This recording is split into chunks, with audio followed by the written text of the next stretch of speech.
Well, a very good evening to you and welcome back to West Ham Unofficial. Welcome to the final Premier League roundup show of the 2023-24 season. We've done about 35 or 36 of these throughout the entirety of the season, and this is the final one. The gang are with me as always. Josh, how are you? Not too bad, thank you. How are you? Not too bad. Josh's got flip-flops on, as do Aston Villa. And Sean, how are you, mate? Not too bad, mate. How about yourself? Yeah, all right. I'm all right.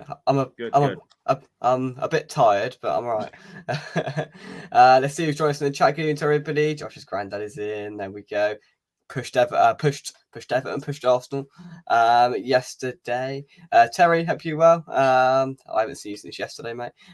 Usual as well. Hope everybody is doing good. Right, we're going to switch things up a little bit tonight because it's the final one of the season. We're going to go through 6 of the most important, in my opinion, Premier League games that took place yesterday. Then have a wrap up, have a little look at the Premier League table, and give our thoughts after the final curtain has been drawn on this Premier League season. We're going to start at Stamford Bridge, where Chelsea secures Europa League football with a victory over Bournemouth. Josh, I'll start with you. Chelsea 2, Bournemouth 1. Yeah, it's been really odd season for Chelsea because I think everyone they probably end up finishing where about everyone would have had them at the start of the season in about 6th. I think that's where they finished, which is exactly where I put them. And I think a lot of people would have said after last season they'll finish around 6th probably. After looking like most of the season they were going to finish bottom half just like last year. All of a sudden, last about 6 or 7 games, they've just they've turned it round really, and they've ended up getting top 6, which is where everyone thought they'd end up being the start of the season. I think if United win the FA Cup, then they end up in the Conference League. If they don't, then they get Europa. And I was hoping United or Chelsea, said a few times, end up in the conference, but if they've come 6th and 8th in the end, so it looks like they're both going to avoid it because there's no chance that United not win the FA Cup. As for the game itself, I didn't really watch it, to be honest. I was watching our game. Why did you do that? Yeah, to be honest. But it's been a great season for Bournemouth. Iraola got nominated for manager this season. They massively overachieved again. I think a lot of people had them to go down. I think they got 12th in the end, maybe 11th. Playing an attractive brand of football as well on the front foot. So yeah, Bournemouth's been a great season for them. Recruited really well, signed a few really good players: Semenyo, Alex Scott, Kluivert, and all really important players and young players as well who can improve in the future. So I'm surprised that Iraola, there'll definitely be a few sniffing around him, and surprised that there's not already, to be honest. I think he'd be a decent appointment with someone like United or Liverpool. But doesn't look like they're going to look elsewhere, them two sides. So yeah, I think it's looking good for Bournemouth. They'll probably end up around the same next year, but the one team are just probably happy to be around that position in the Premier League after their previous history. So yeah, it's been a good season for Bournemouth. As for Chelsea, I wouldn't even say it's been a bad season for them anymore, to be honest. I'd say I think 6th is probably most people at the start of the season were putting them 5th or 6th, and I think they end up finishing about 2 or 3 points off 5th in the end and coming 6th. So I don't think, as much as it looked like it's going to be a horrendous season for them up until about April, the beginning of April, I think in the end the season hasn't been too bad.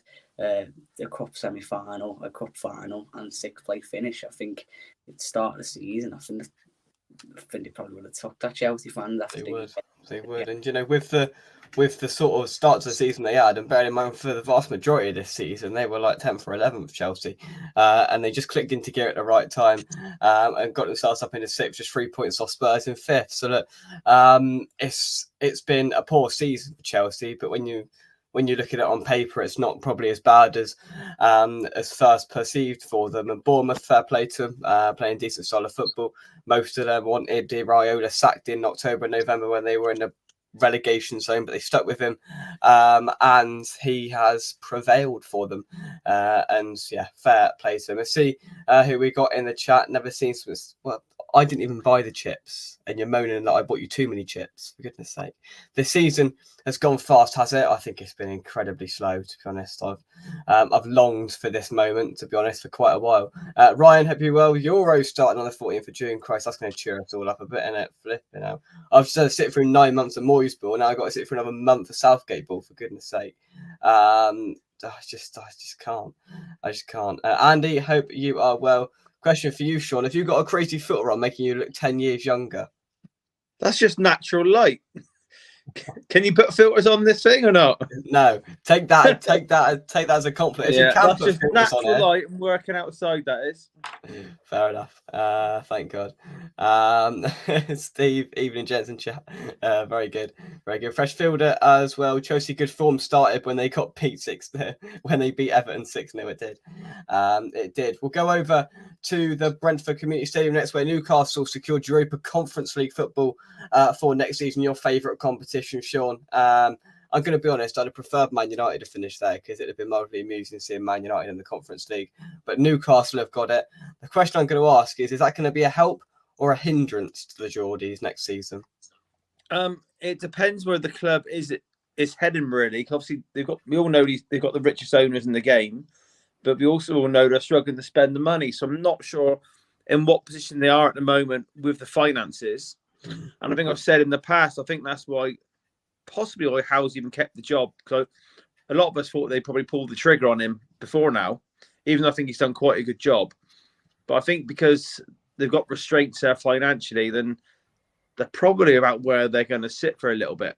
So the answer to the question is, if they've got expectations to get back in the top four, maybe push on, then it probably will be a hindrance. If there are restraints still, then they might have to go for it and just accept where they are at the moment. Do you know what I mean? Yeah. So I'm not 100% sure on the finances though, but it could all hinge down to that. And that's the sad state of affairs with a lot of football teams at the moment.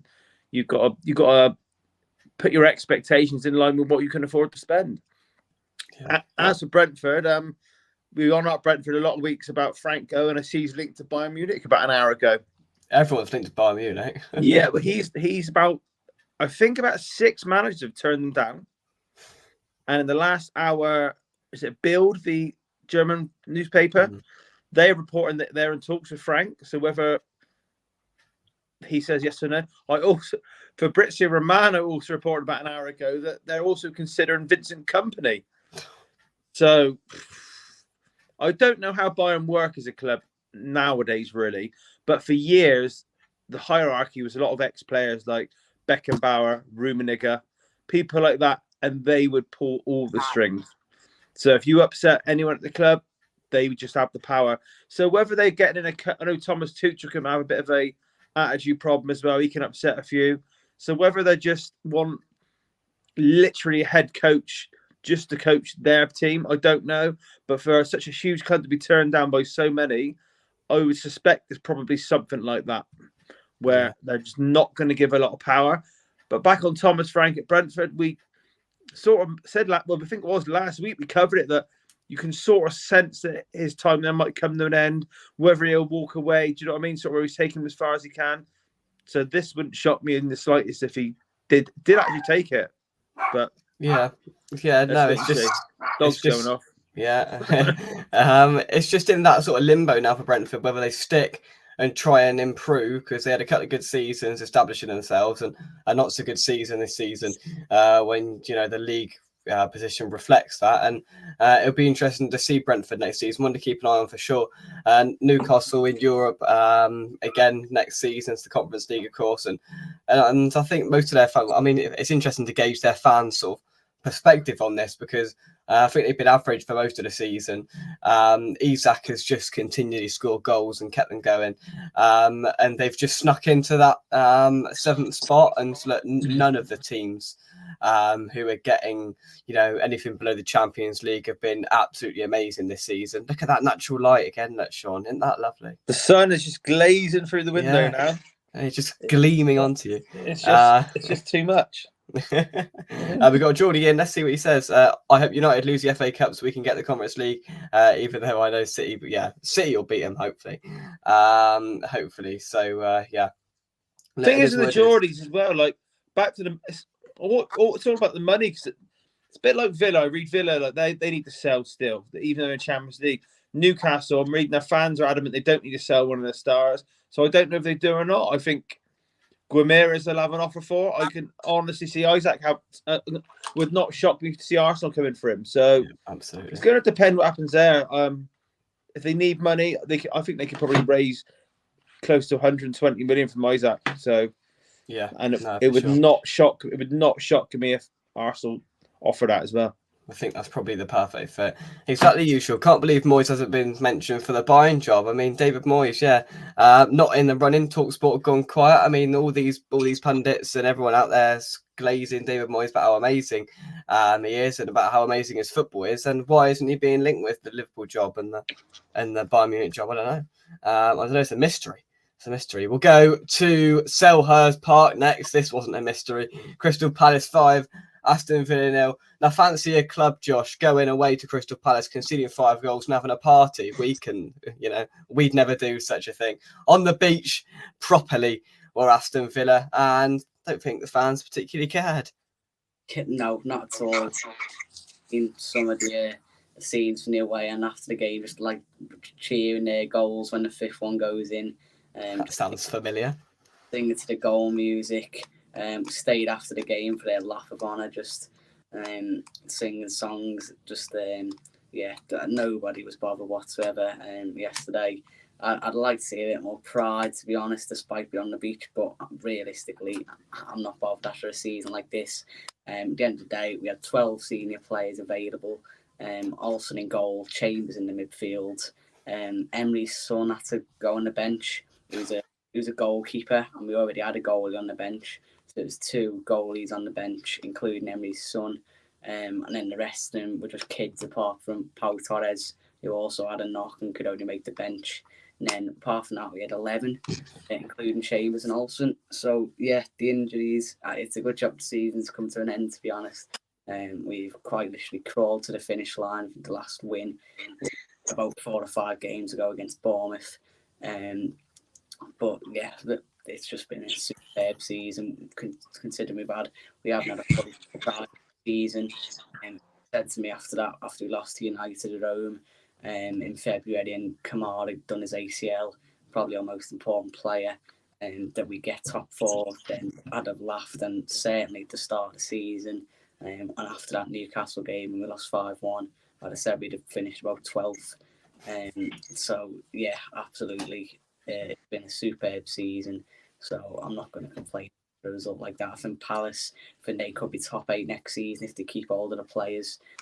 They've looked really good since Glasner's come in. They're scoring goals, football, and I think they'll definitely face a challenge to keep some of the players. But if they do, then I think they could definitely be top 8 next season. Finally, like they're moving forward as a club. Got some really good players. Adam Wharton as well. Signing from Blackburn, he looks a very good player. There's talk of him being called up for England for the Euros. He does look a decent player in the forwards. Eze Elise, all of a sudden just turned into a really good player as well. So yeah, Palace did a very good side. We were on the beach. When I seen the team, thought we were going to get, to be honest. Yeah, no one really cared. Although I do remember you, Sean, after about 10 games, when I claimed that we had a chance of getting top 4, how you laughed it off, and to be honest, so did I, really. Yeah, it's one of them. Look at him get that little dig in there. Look, love it. I'm trying to think back, to be honest. I've said a lot of stuff. It was after about 10 games. I never really believed myself. I think I mentioned something like, I think we were in 3rd or 4th at the time, and I said something like, hopefully we can stay in the top 4. And I just remember pulling me up on it after. Fair enough. Well, to be fair, from my stance, I can vividly remember batting off the title claims when that came out. That was getting a bit much. That week where you beat Man City and Arsenal, and I had all these Villa fans going, "We're going to win the title." I went, right, let's just stop this. I think but I can remember. I think for with the top Villa four. Villa before Christmas. I remember saying this. I thought they had a hell of a lot of luck and late decisions, some very iffy decisions go their way, and I remember thinking that luck can't sort of last forever. And in all fairness to them, I don't recall a lot of them sort of things going on after Christmas. Well, So I thought before Christmas we were much better. I think second half of the season, I don't think we've been anywhere near as good. And we might have been quite lucky in a couple of games first half of the season. But then again, if you look that City performance and we beat them 1-0, I mean, there was 22 shots today too. I don't think any team's ever had City rattled like that. We completely dominated them from start to finish. So although I think a few of the games first half of the season, they were quite lucky. And I remember Palace at home, we scored 3 in injury time, basically, 1 the 88th minute and 2 in injury time to win the game. We got a late one at Wolves away. And we had a few iffy results like the Forest one too. But I still thought mainly we were playing quite well. Obviously we beat Brighton 6-1 at home as well, and beat Arsenal. And I think it was second half of the season when we lost Kamara, and it sort of come from, but we still managed to grind it out. But I never once believed that we get top 4. To be honest, I might have said it a few times, but even once it got to about January, February, I still thought I'll fall off. I think 5th or 6th. And it wasn't until about we got a couple of weeks back where I started to believe after the Arsenal game that it could be possible. But yeah, I'd say no one at the start of the season. If you don't know what it did, I think it was Stephen Warnock, who used to play for Villa, from the BBC. He said at the start of the season we get 4th, but apart from that, I can't think of any pundits who said it, and just any normal people who said it. So yeah, we've massively overachieved, and it will be definitely interesting to see how we get on next season and playing the Champions League. Absolutely. I've just been watching Sean trying to instill some order back into his house. He's now sitting in front of a window, so his ears are like glistening with the... Honestly, it's all going wrong. Sean, it's all going wrong. The dog is not being good. Stop barking. That's not going to do anything. You've got to instill some discipline in here, Sean. When anyone comes at the door, she'll bark non-stop. I did catch most of that, lads. I was listening, I promise. Okay. I think quick thing on Villa, like I can't knock them, and now I can't fault them because they got what they deserved, and they did have some very big wins against some very big sides, and not many have done that this season. I think you said they're better in the first half of the season, but they've managed to stay there because they picked up those important wins when Spurs' form sort of fell off the cliff a little bit. The United charge never came, which we are probably all sort of half expected of United, don't you? You expect them to put something together, but it didn't come. And I think Villa just managed to be consistent enough, just about very close. But yeah, they got there, and I usually say if you get it, you deserve it. Yeah, no, I think that sort of first half of the season run probably deserved them of that. A couple of comments on Palace. Oliver Glasner going to get Palace cooking even more next season. I said as soon as we played them away back in April, I said they'll finish in the top 8 next year, and I'm going to stand by that. Everything I've seen from Glasner and Palace since he's come in has been pretty flawless. If they can keep hold of their players, I think they'll be up there. If they can keep hold of them, that is. But if they've got to get rid of a couple, I still think they'll be in and about there because I reckon the recruitment might be on point with this bloke. He seems like the real deal. Right, we'll move on and we'll go up to Bramall Lane. We're only doing this because you're here, Sean, so make it short and sweet. Sheffield United 0, Spurs 3, the most predictable result ever in the history of football. And Chris Wilder and Sheffield United are gone, thank God. How did this make in the top 6 important games? Only because you're here. We live literally doing it because you're here. Yeah. All I can say, I didn't watch it, to be honest, because my lad was in a massive cup final at the same time again. They needed a point for 5th. They got 3. It was just standard when any team goes to Sheffield Sean got that excited of Sheffield United, Spurs. He left. Just left. Let's take some comments whilst we try and get Sean back. No idea where he's gone. Ezzy and Lisa doing wonders. Many big Premier League teams are just sweating at this. But I tell you what, just to pick up on Palace, Josh, whilst we get Sean back. I mean, what he's done there, Glasner. He's sort of rejuvenised them again and got them to a point of, what's the word? Sort of development going into next season. I think it's the right term. Yeah, well, Palace, they've always been a club they've brought good players through. They've had decent recruitment from like the Championship, always had decent academy. But obviously with like Hodgson, Frank de Boer, some of the managers they've had over the years, Vieira, they've all been quite negative managers. They've never really played this type of football. And Glasner, I remember before he come in, there was protests from the fans. They were holding banners up saying how there was a lack of vision at the club. Just before Roy was sacked, and then Glasner's come in. I think they had a bit of an iffy start as well. I think they had one win the first four, but it's a Luton at home, but they've just lasted about 10 games. They've really done well, and I think they finished top half in the end. They were in a relegation battle really until about the last 10 games of the season. They've ended up coming top half. So yeah, I agree with you, Jake. I do think they will be top 8 next season. If they keep all the play, keep them fit, and add a little bit more, then I think they'll definitely will be top 8 next season. They're going to be the dark horse, I think. There we go. Right, Sean, you got so excited at the prospect of Sheffield United Spurs, you just left us. So, any thoughts on that? Not on the game, really, mate. Right. I think on the whole, in Tottenham season, the season basically went how I thought it would and how I hoped it would, if I'm being honest. I know a lot of people thought we might be lower. We scored more goals this season without Kane than last season with. I said when Kane was where he was going to go, and I said we'd be top 8 with or without Kane, and people laughed at me and all this. When I seen this in pre-season, I remember our first show we did this season, you asked for a team that might surprise a few, and I said us. And I think I was spot on with that. I think a lot of people probably had us below Chelsea, Man United, Newcastle, Villa. I thought we'd be half decent. We did sort of fizzle out a little bit. I think injuries rocked us and we never really recovered from it.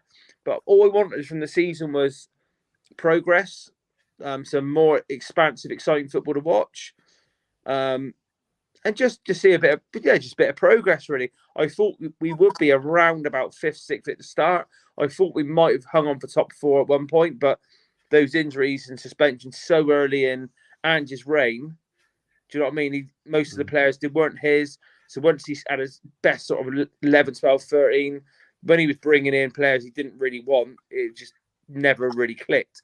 So it went how I hoped it would, how I sort of thought it would as well, really. But now he's got his 3rd window, so he needs to start. And I think he wants 3, I read. There's no real excuse for next season. Once you've had one season, it's a bit of a freebie. I think we keep getting consistently linked to certain players. Like the Conor Gallagher rumour is never going away ever.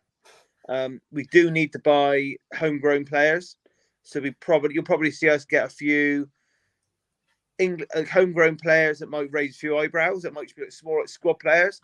Like we're linked to Hudson-Odoi today. Apparently, like him is a bit of cover on the wing, about 25 million. He sort of ticks the box there. But I'd be disappointed if we're not at least where we finish this season next season, because we should be pushing on a bit more, and we are looking a bit stronger. We've played Dragons down the last couple of games at centre back and moved Van in the left back, and we have looked quite strong in defence of him there.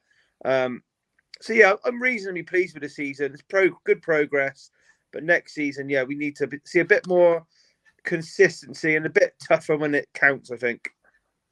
Yeah, it's going to be interesting for Spurs next season. I think the first 10 games are going to be massive, probably for an indication of how the season will pan out, and look whether having less, of course, injuries and suspensions will will benefit. From a neutral looking in, I've seen some things towards the back end of the season that I wouldn't like if I was a Spurs fan, to be honest. I've seen a few alarm bells, and I think I've seen quite a few Spurs fans hoping for just a bit of change from Ange's fixated ways. The problem it was there, and this is the frustrating thing.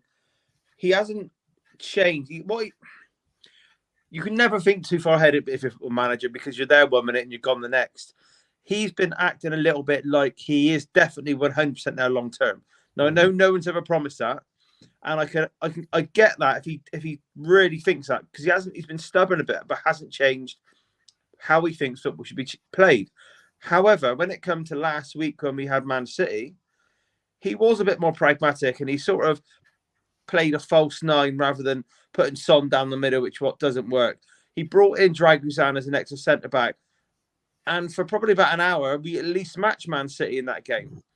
And I think what frustrates fans a little bit, if we'd have seen that approach a little bit more during that spell of injuries, and after that, when the players were back, when they didn't really hit the ground running, and we just needed to tighten up a bit.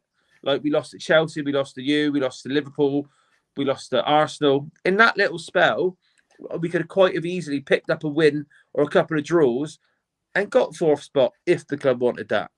But he chose to do it when, the toughest game of the season, when there wasn't a great deal riding on it, really. So that frustrates. It's same as any story, same as you with Moyes, really. When you spot a manager getting a bit stubborn and not making the obvious changes just to shore it up a little bit, it can aggravate. But like I said, I feel like he's done it. Like he's already thinking this season's a freebie. So this is how I want to play. He's going to play the same again next season, but more of his own players. Every club's had injuries. Don't get me wrong. I'm not saying we had injuries, that's why this happened, that's why that happened. More to the point was, when we had the injuries, because most of the squad wasn't his players, they're not his type of players, they can't play his way. Do you know what I mean? They just don't work. The players he had to bring in, we were just uphill task straight away, to be honest. Yeah, no. Fair enough. Will be interesting next season. Let's head into the title race then. There was an outside chance of Arsenal winning it. That outside chance was eradicated pretty swiftly. There was a moment, I'm going to say, around the 35, 40th minute mark where Kudus scored and Arsenal were back on level terms. And then whoever started saying that we'd scored again at the Emirates and got all their fans up celebrating, it was simply superb. Give them a knighthood, whoever it was. We'll start at the Emirates. Arsenal 2, Everton 1. I'm going to be honest, I haven't seen any of this. I heard there was some dodgy decisions involved in this. They managed to get over the line in the end. It wasn't enough. Josh, Arsenal 2, Everton 1. Yeah, again, they watched the game, but I've seen the highlights. Everton, they played very well. Calvert-Lewin, he come close a few times hitting the post, forced through good saves out of Raya, and looked like the better side, Everton, especially first half. Obviously got themselves in front with a free kick, but it was deserved really because they were the better side. And then I think Arsenal scored pretty much as soon as Everton did. And then second half, I think it was last minute, wasn't it? Ashley Young giving the ball away. And it did look a handball from Havertz to control it, but VAR looked at it and said that it was no handball, which was quite laughable because I've seen it and it looked like a blatant handball to me. That's how he's controlled it, and he ran through and scored. Didn't mean anything getting away for other teams. Everton, they couldn't move up or down a place, and also it was done before I'm really the title race. As soon as City beat Spurs, it was over. West Ham were never going to go to City and beat them. And when Phil Foden scores 40 seconds in, you just know it's over because the only chance West Ham have got is getting a 0-0 really, and Arsenal win. So yeah, you knew as soon as that happened that title was over. Well, yeah, I think it's still been quite a good season for Arsenal to go again and compete toe to toe with City. If they'd done quite well, if they hadn't lost twice to us, even if they just won us once, they'd have won the league. But City, second half of the season, they do it they're very rarely top of Christmas. City, I think they've won it 4 years in a row. I think about one of them years they've been top of Christmas.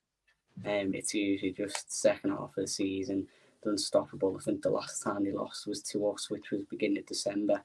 And that just shows. I don't even think City were as good as they usually were this season until about the last 10 games. I thought miles off it this year. I don't think they're anywhere near as good. And then the last 10 games, they've just got into that strike they normally do. Before that, I thought City, they looked way off it and nowhere near as they were in previous years. As I said before, I think it's to do with let's go and get De Bruyne half the season. I think these things all and they still won, even with losing them players. And that's probably why they had a bit of an iffy first half of the season. And they still managed to win the league. It's just getting ridiculous. That's 6 out of the last 7. I wanted Arsenal to win it, to be honest, even though I don't really like them. It's just there'll be so much difference in the league. It's getting less and less competitive every year. You're in the minority on this screen then, Josh, I'm afraid. Yeah, I haven't got much against Arsenal. I don't really like Arteta, apart from that. Who does? Yeah, but at least it was someone different. But yeah, it is what it is. I'm not too bothered in the end, to be honest. And I think everyone knew at the start of the season City will win. And I think everyone will know at the start of the next season that City will probably win. That's just the way it is until they hopefully get punished in a couple of years' time. No guarantees of that either. So yeah, it is what it is. We will see. A couple of comments. Jesus controlled it with his arm. I know Arsenal are so much better than us, but we deserve something from the game. Mike Oliver is supposed to be a top classic referee. I'm going to be honest, I haven't seen it, but I've seen quite a lot of uproar surrounding it. We'll go to the Etihad there. Manchester City 3, West Ham 1. From the moment we got there, there was just a sense of, we're going to lose. Everyone knew that we were going to lose. And it was just quite funny, actually, from the concourse to going up there to conceding inside 79 seconds was just quite amusing, to be honest. Hell of a strike from Phil Foden to open the scoring. It was really loud in there before the game. They were really up for it, and the early goal just sort of intensified that. And for about half an hour onwards, then they just didn't stop, City's fans. It was just it was a cauldron in there. And fair play to them. And was it Foden scored again? I don't know, to make it 2-0. And we were all thinking, Christ, this could be a cricket scorer. And it wasn't. And I'm going to give credit to us for that, because we stuck them out well. We did what we were going to do and sat and tried to absorb the pressure. I think we had less than 20% possession, as expected. City did what they needed to do. Of course, the players' mentality was go out there to win, but really, we didn't particularly want to win if it meant that Arsenal won the league. That was made very clear. And City deserved to win. How on earth there was only one goal between the sides at halftime? I'll never know. I think we had about 3 touches in their box in the first half, and one of them was Kudus with a magnificent overhead kick into the back of the net. It was just like, oh my God, what a goal! We have actually scored at the Etihad. It was just a little bit mental, to be honest. And there was just about a 5 or 10 minute period of apprehension then, because Arsenal got back on level terms. We'd scored and we were actually getting forward a little bit, and it all became a little bit muted and nervy. And then Rodri scored just after half time. I think it was about 10 minutes into the second half, and then there was daylight for Man City, and there was only one team going to win it from that moment on, and they did win it. And good day out. Glad they won it. Both sets of fans singing Champions of Europe, we know what we are, was a pleasure as well, and a nice bit of appreciation between the two sets of fans as well, with a collective hatred to Arsenal, which was mildly amusing. You can shake your head all you like, Sean, but it was brilliant. It was absolutely brilliant. Nothing wrong with 2 sets of fan bases respecting each other for who they are. In that sense, I thoroughly enjoyed it, and a good way to wrap up a season with the right team winning the league, and Moyes leaving. Thank God for that. It's been coming for a long time. We can thank him. We do thank him for some unforgettable nights, some unforgettable trips and moments. But we all know that the time has come, and it was just a shame because of the pitch invasion. He couldn't come over to the fans to say one final farewell. So look. there we go. That is a wrap. Sean, I know you're itching to slag West Ham off, so go on then. I'm not itching at all. The only thing I'll say on Man City, and I said this at the time, I said Rodri's come out and said that draw at the Etihad, when Arsenal parked the bus. I think I've said a few times on this show, but like what Josh said then, City didn't look amazing this season. No. A lot of that, they lost some key players in the summer. A few of their new players that come in, they're probably taking longer to click than a lot of the signs in the past. But we know they've got the mental strength and they're running better than anyone in world football. So if you show them a glimmer of a weakness or give them a hint that they can beat you, you don't go to the Etihad and park the bus and celebrate a draw, because that just gave them what they wanted. I thought at the time, Arsenal almost celebrated a point, thinking, "Oh, we've kept them out. We can go for the title." Basically, just relying on them winning every game in the running. Obviously, they went and blew it against Villa, I think, after that. I just think it summed up. Arsenal have had a good season, but just that moment again sums up Arteta for me. When it comes to it, he just loses a bit of bottle, and I think that's all it was. They could have gone there and beat City and run away with the title. They could have done. Because I'll tell you what, if they had gone and beat City, City might not have had that mentality they have in the last 10 games. And that was the moment. That was the moment where they could have won it and put it to bed. And I think what Arsenal fans are forgetting when they're saying how proud they are of their team and the rest of it, City haven't been great this year. City have limped over the line, if we're honest. Over the last, they've won 4 in a row, record break and all the rest of it. But this is by far the worst City team to win the league over the years. They have really, really struggled at points this season. And even yesterday, just after we scored, we were getting the ball forward, and like at points, it was Maldi Moose and Terry puts in the chat. I mean, at points in the first half, they literally had one defender and everybody else was pushed up, which was quite funny. There was just one defender. It was like a 1-6-3 formation. It was. They packed that midfield, and they're a magnificent passing team. They can tire you out, but there's weaknesses there. And we, of all teams, exploited them yesterday with Aaron Creswell at left back, for goodness sake. And I think next season, as much as I hate to say it, Arsenal aren't going to get any, Arsenal aren't going away by any stretch. Look, we'll talk about that a little bit towards the end. Just a couple of comments. We held up for 76 seconds. I thought that was pretty impressive. We were right in line with that Foden goal, and it was pretty special. A brilliant atmosphere, as expected by Man City fans. I'd have been pretty annoyed if it was pretty flat in terms of the atmosphere in there. It was rocking, and it had every right to be as well. So that's a wrap of the games I wanted to talk about. We're now going to go over to the final Premier League table for the 2023-24 season, have a little bit of a casual discussion about it. We'll start at the bottom. For only the second time in the history of the Premier League, all 3 sides that came up are going back down. Luton, Burnley, and Sheffield United departing the Premier League, going to the Championship. Coming back up are Ipswich, Leeds, and Southampton. No, they're not. Sorry. Ipswich, Leicester, and Southampton or Leeds will be replacing those 3 sides. We won't talk about it too much because we've done it every week. But in the end, do you think the right teams have gone down, Josh and Sean? Yeah, I think Sean said it a few times. I think they're probably the worst teams have had come up a long while. How many points would have kept you up in the end? 27 would have kept you up. Yeah, that must be an all-time low, I think. Used to say 40 points to keep you up. Well, 27. We went down on 42 10 years ago, for God's sake. That's ridiculous, really. 27 points. That's unbelievable.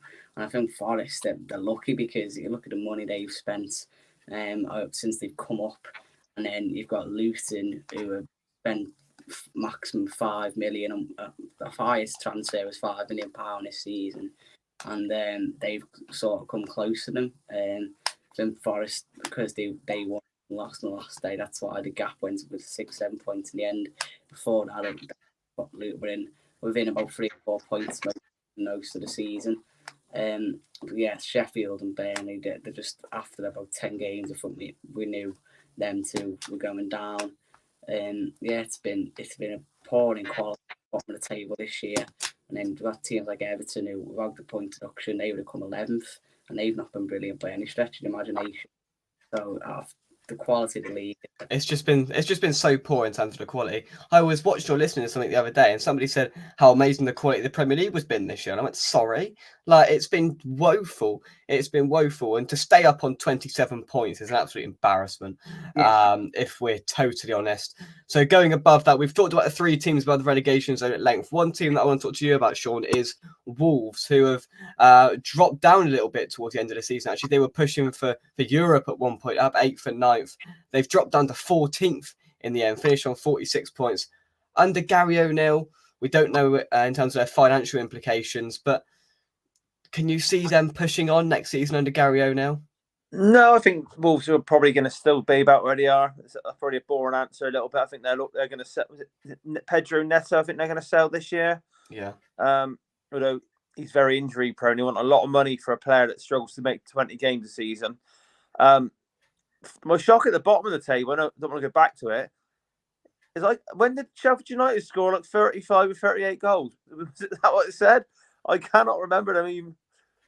Right, how does this work? I'm not quite sure how this works here. Right, what's this 35, GF? I don't Yeah, know. 35 goals they scored. I they cannot remember that. 35, yeah. Where have they? Well, I mean, they scored 2 against us. That's not. That's quite moving on from embarrassing. there, 35. I'm surprised they scored that many, to be quite honest with you. No, Wolves, I think, I said it a few times, I think certain clubs are happy around there. Do you know what I mean? I think a lot of clubs would be happy to finish 10th, 13th, 14th, 15th before a ball's kicked each season. So I think they'll always sell a player. They seem to have a scouting network where they pick up players you don't really hear of, and then they cash in on them a little bit, probably like Brighton. So I think they've got a little system going there. My problem with systems like transfer systems like that is always eventually it dries up and runs out. Same as like clubs that always seem to pick up a good, like Brighton. Like they've always been quite astute to getting as a manager. That's not gonna last forever. Sooner or later, one will just not work and won't last. Wolves the same. Like you said, O'Neill's gone in there. He's a manager whose name I always forget every week, to be honest. Fair enough. I don't know. Obviously, he's ex-Hammer as well, isn't he, Gary O'Neill? Yes. Yeah. So I think I'm not saying Lopetegui won't work out, but if he starts to do quite well at Wolves again next season, and I don't see Lopetegui being there more than 2 seasons, if I'm being totally honest. No. O'Neill might be a manager that you might take a look at yourselves, but yeah, that's fair enough. That is fair enough. We'll move up to another side that at one point had an outside chance of European football under Marco Silva. That is Fulham. What have you made of them, Josh? Oh, Josh, you're on mute. Yeah, sorry. They're a funny team, aren't they? Fulham. They've been that team this year where you just completely don't know what you're going to get. They go on runs where they win 3 or 4 in a row, and they beat United away, and I think they matched up by a couple of wins just before that. So they have little spells where they go on winning runs and shock a few. They're probably the type. They would have been the type to beat Man City last week. I had a bit of faith in them. They didn't on that occasion, but they are that type of team. I think they beat Arsenal at home as well. Around Christmas time, they are that type of team. They're just the players are out for nowhere. For Marco Silva's done a great job getting up in the Championship. And like the previous few times they've come up, they've gone straight back down. And Scott Parker managed them the 1 year, went straight back down. A couple of us have took it on as well. And they've been a bit of a yo-yo. Then Silva, he stabilised them as a Premier League club last year. Was the first year back up. Made some really good signings. Willian, Leno, good experienced Premier League players to bring in. João Palhinha as well, I've mentioned him a few times, really good player. I think he got top half last season, which was very impressive for the first season up. And then this year, they're never going to do as well, losing Mitrovic. There was rumours Silva was going to walk out as well to Saudi, but he stuck with them, and I think 13th is a respectable season for them. They didn't spend massively in the summer. They sort of got the same team, minus Mitrovic. They brought this Muniz through, that striker. He looks quite a decent player, a bit like Mitrovic, quite stocky, can hold the ball up good in the air. So they've replaced them very well. They haven't spent a lot of money either. They've managed to keep all of the best players like Palhinha. Looked like he was going to go, ended up keeping them. Probably will. but I'm sure they'll replace him where they'll play clubs again. They get like Brighton or Wolves, Bournemouth. They bring good young players through, without spending a lot of money. So yeah, they're a good little club, and I think they'll probably be around the same again next season. I think they might struggle a bit more, but yeah, I think Silva, he's definitely done a great job. Yeah, that's fair enough. We spoke about Bournemouth at length, so we're going to move on. We've spoke about Brighton at length. So I want to sort of deviate away from like their season itself and their setup and what they do. I'm more focused on the managerial situation. And now we had from me, I was quite shocked when I saw it news that Roberto De Zerbi is departing the club. I say shock. It didn't. I sort of went, oh wow, but sort of in the back of my mind went, yeah, okay. It's been coming to an extent. They had Europe this season, didn't go too well, and he's left. And the fans were thinking, we want you to stay. He was on there in the end. And it all just seems a little bit bizarre, Sean. Just focus on De Zerbi and them going forward in terms of a manager. I can't remember his first name, but the owner's someone Bloom, isn't it? And I think he's... Tony Bloom. Tony Bloom. He's very strong-willed. I think that's definite. I think De Zerbi's come across like a very strong-willed person as well. I don't think he takes any messing. If he's got something to say, he's going to say it. So I would imagine it hasn't really come out whether he's been sacked or whether he's walked. So I'd imagine it has probably been a mutual consent sort of thing where both of them probably button heads a little bit, would be my guess. Yeah. I think De Zerbi's done well for that level, for Brighton's level. I do think he's been talked up a little bit too much, if I'm being honest. Okay. I think he's definitely got his faults. He likes to rotate far too much for my liking. He will get another. He'll probably get a bigger job than Brighton. I think he's linked to AC Milan today. Bayern Munich as well. Yeah, I think he's already turned them down. That's the problem. I think everyone's turning them down. I don't know. I've not got a clue. They're getting linked to McKenna from Ipswich a little bit, but I think he'd be mad to leave Ipswich right now. Yeah. But they're usually quite good at picking managers. But eventually they might get it a little bit wrong. Like two other clubs you mentioned a minute. Well, Fulham. You mentioned Marco Silva. At some point, he's quite strong-willed. I can imagine him just upping and walking away at some point. And we know what's happened with Fulham in the past when it hasn't worked out. They've dropped like a stone and gone.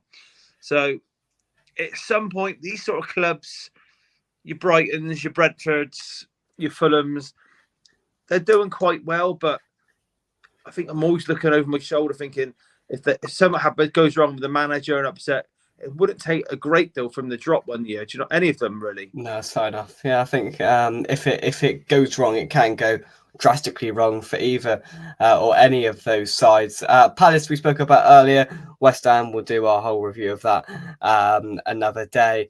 Manchester United, Josh. Where to start with this? They got the cup final next weekend. Massive game for them. I can't see them winning it, to be honest. I hope they don't win it. If I'm totally honest, they're out of European football, which I'm a little bit disappointed about because I think it could have been a hindrance to them next season. Old Trafford's falling down, quite literally. Ten Hag and the fans seem a little bit confused. Are Manchester United really in a better place than they were when Ten Hag came in? Absolutely not. And it's a continuous cycle, but worse, really. Thing is, United, they usually get a new manager in, get top four, and then the next year they finish about 5th or 6th, end up back in the Europa. But this year they haven't even got Europe. And there's a part of me that wants United to win the FA Cup, so Chelsea end up in the conference and United end up in the Europa, just because I think they'll struggle a bit more in the league next year if they get Europa. But I can't really. I don't think I'll find myself cheering them on. So I'd probably still rather City win it, to be honest. I'm 75% sure Ten Hag will be sacked whether they win the cup or not. The new owner probably want to bring a new fella in.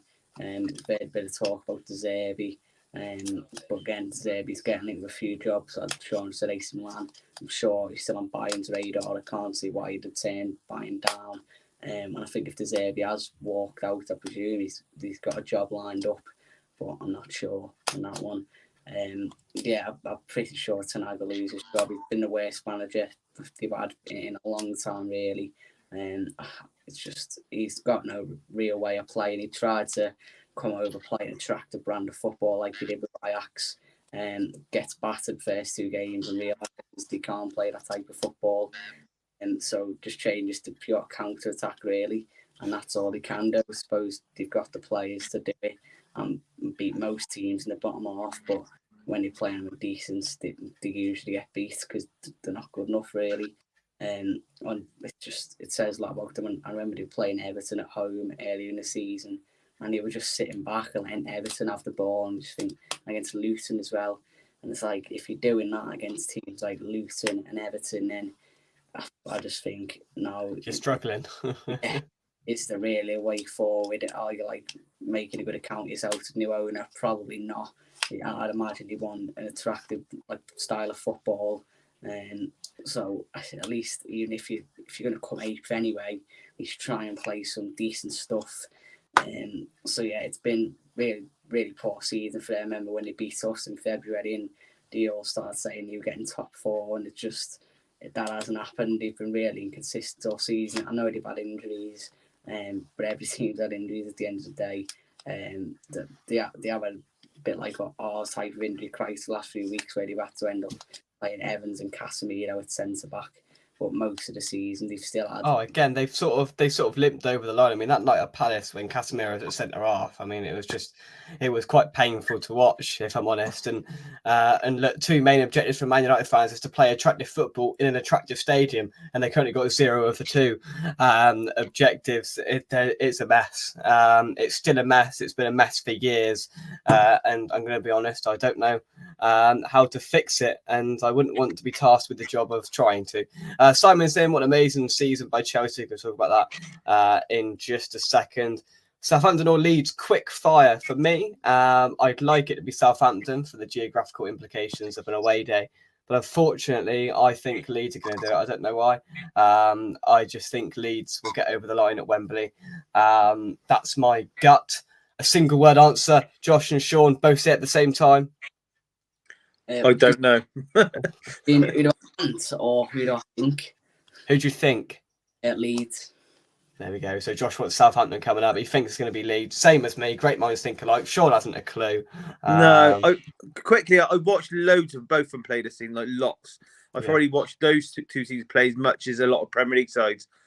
And it is really a 50-50 game. Right. It really is. Southampton have most of the ball. Leeds can be very dangerous on the counter-attack. So it just depends who makes their style work the best on the day.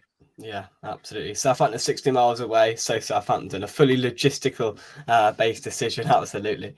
Chelsea, Sean, they've ended well after a catastrophic start, and they've recovered to find themselves sixth somehow. Yeah, they have ended well. I think they've hit a little bit of form whilst a lot of the league was being pretty terrible, if I'm honest. Yeah. I did also watch Arsenal completely taking the pieces in their little good spell. You said at the start of the show, would they've been happy with fans be happy with 6th in a cup final? I'm not sure all of them would, because I think because they've had that little bit of success under Abramovich, you get some high expectations and maybe get above your station a little bit. But I think a few of their players, like Jackson, he's done okay. He's probably a bit better than what a lot thought he would be. I'm still not convinced they're going to have Pochettino, because I think they're still going to hit bad spells. It's all really now whether they can kick on again, because the season's only just finished and everyone's obviously just now looking at the next season. Who can kick on? Who can improve? Can Chelsea kick on again? I think they need to sell players as well now. I think it helps to sell Conor Gallagher because he's the homegrown and it's all profit. Whether they'll miss him, maybe they will, maybe they won't. I wouldn't surprise me. I don't know if they're going to kick on again, put it that way. I think they might have to settle for around about this spot for at least next season. But I still don't think Pochettino will be there. I'll be surprised if he's there this time next year, put it that way. Really? Well, again, another team to keep an eye on next season, Chelsea. In that terms, we've spoken at length about Villa and Tottenham, so we will swiftly move on to Liverpool.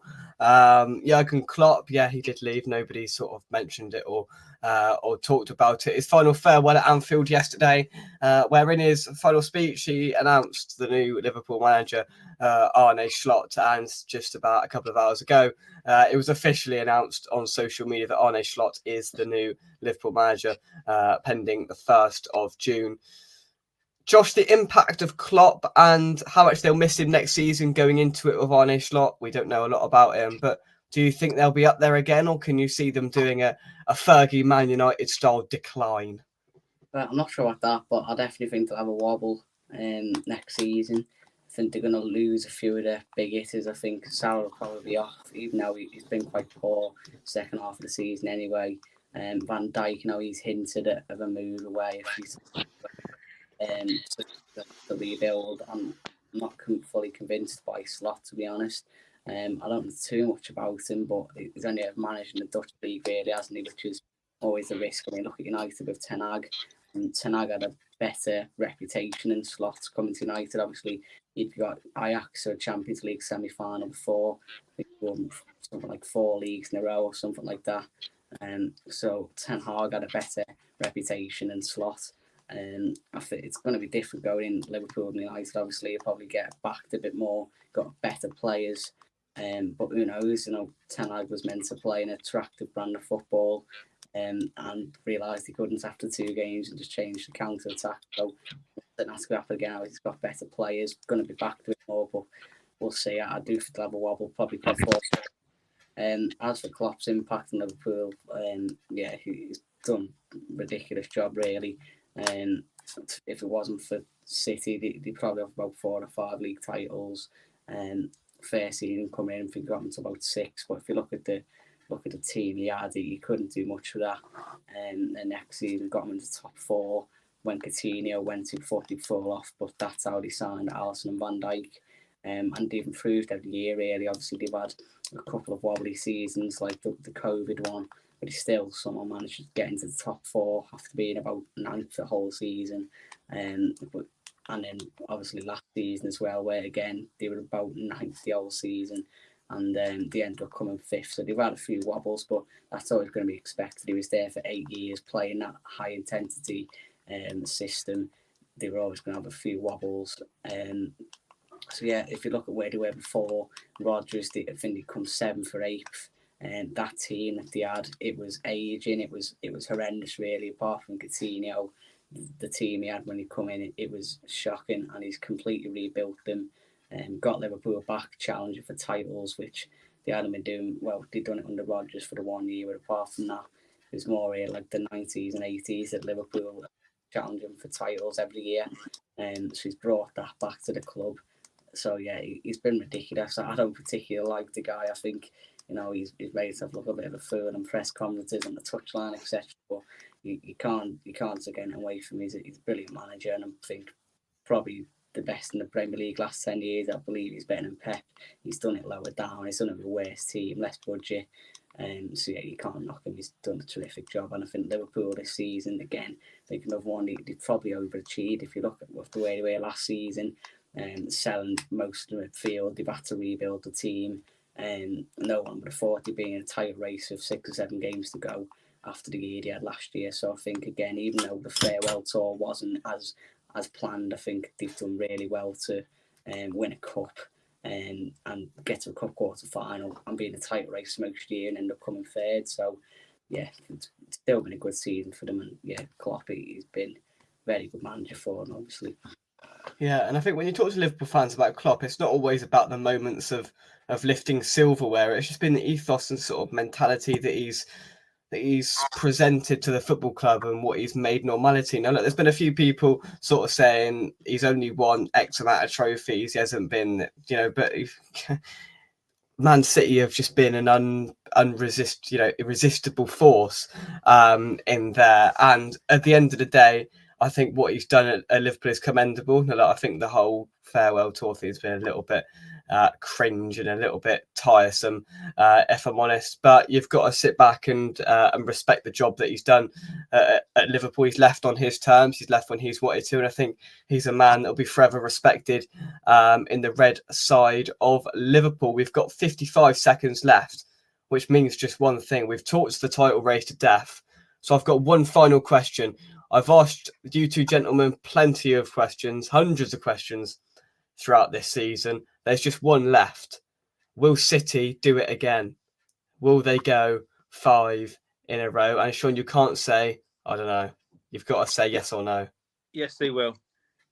Josh? I think they'll be better next season than they were this season. Yeah, I agree. Josh?